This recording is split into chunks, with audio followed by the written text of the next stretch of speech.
गेल्या 10 दिवसात तिसऱ्यांदा इंधन दरवाढ झाली आहे। पेट्रोलच्या दरात 87 पैशांनी वाढ झाली आहे, डिझेलच्या दरात 91 पैशांनी वाढ झाली आहे। तिसऱ्यांदा पेट्रोल आणि डिझेलच्या दरात वाढ झाल्याचं पाहायला मिळतंय। तर गेल्या 10 दिवसात तिसऱ्यांदा ही दरवाढ झालेली आहे।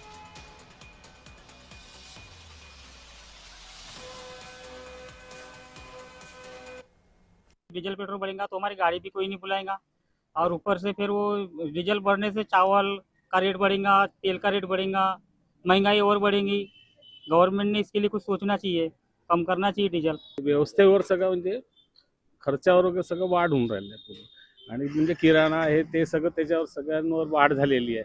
काय मागणी आहे आपली सरकार? मागणी हेच आहे की म्हणजे कमी करण्यात, हे वारंवार चालू जे आहे ते कमी करण्यात यावं असं। आज छत्रपती संभाजीनगरमध्ये पेट्रोल आणि डिझेल या दोन्ही दर जे आहे ते वाढल्याचे पाहायला मिळत आहे।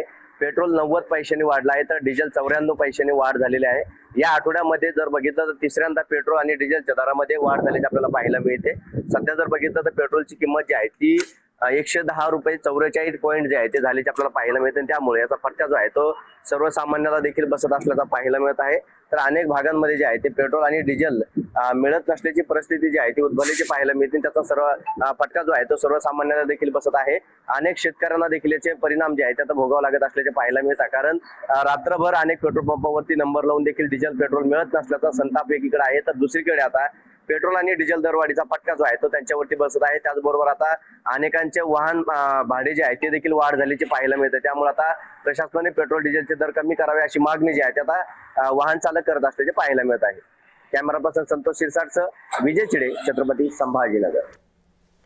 त्यामुळे गेल्या 10 दिवसात तिसऱ्यांदा ही इंधन दरवाढ झाल्याचं सध्या पाहायला मिळतंय।